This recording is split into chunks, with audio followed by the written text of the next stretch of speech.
We all double check things sometimes. We double check to make sure the stove is turned off or that the door is locked before we go to bed. But if you check the door 7 times repeatedly every night, you may suffer from OCD, or Obsessive Compulsive Disorder. Obsessive Compulsive Disorder is an anxiety disorder that's categorized by obsessive thoughts and repetitive rituals. Double checking is normal, but repetitive checking is not. The National Institute of Mental Health and the Ohio State University Wexner Medical Center in 2013 estimated that roughly 2.2 million Americans suffer from OCD in any given year. Obsessive compulsive disorder is broken up into obsessions, or the frequent upsetting thoughts, that are then followed by compulsions, or the repetitive behaviors that are counteracted, that try to counteract the obsessions to reduce the level of anxiety. Obsessive compulsive disorder is generally diagnosed by the age of 19, according to the National Institute of Mental Health in 2013. And in an article posted by Beyond OCD, also in 2013, they stated that in the U.S., roughly 1 in 40 adults and 1 in 100 children suffer from OCD. And the World Health Organization said that OCD is within the top 20 illness-related disabilities worldwide between the ages of 15 and 44.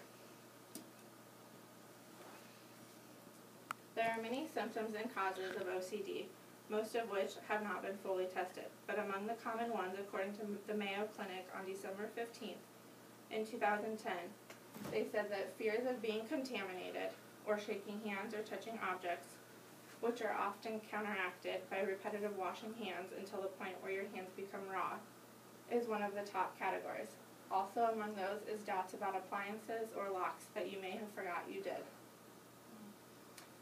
All of these symptoms have not been fully tested, but according to the Mayo Clinic, they have broken them down into 3 main categories: biological, environmental, and based on your serotonin levels.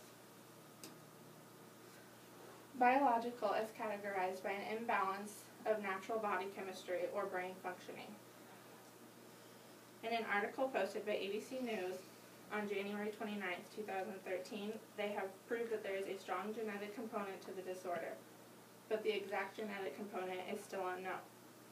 There have been studies that have proven that it is common within families, mostly first-degree relatives, or between identical twins.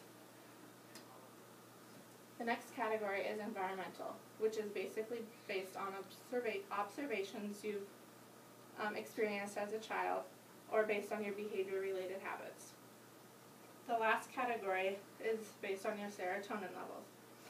Most people who suffer from OCD have an insufficient amount of serotonin in their brain, which is one of your brain's common chemical messengers.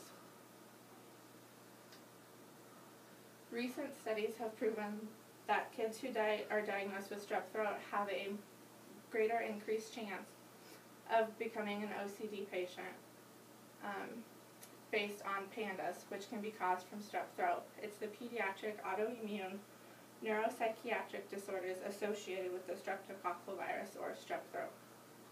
But according to Dr. Christopher Sarampote in the ABC News article in 2013, he stated that the research is still ongoing. There are 2 main categories of treatment for this disorder.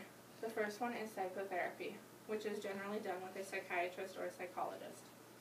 Behavioral therapy has been proven to be the top success rate for this disorder, and among that is exposure and response prevention, which exposes you to the feared situation or thought and then tries to prevent the rituals that follow it. The next category is pharmacotherapy. This is basically medications. The most successful medication is clomipramine, which has a success rate of 40 to 60% in patients who suffer from OCD. But among other medications is buspirone, clonazepam, trazodone, and venlafaxine. So we have covered that OCD is an anxiety disorder with obsessive thoughts and compulsive rituals. It can be caused by many symptoms such as fear of being contaminated, or shaking hands. And one of the most recent diagnoses is that it can be caused by pandas, but this is all still undergoing research. The upside to this is that it's a very common and very treatable disorder based on the treatment you get. As long as you seek professional help and take years to go through treatment, it is very treatable to live with.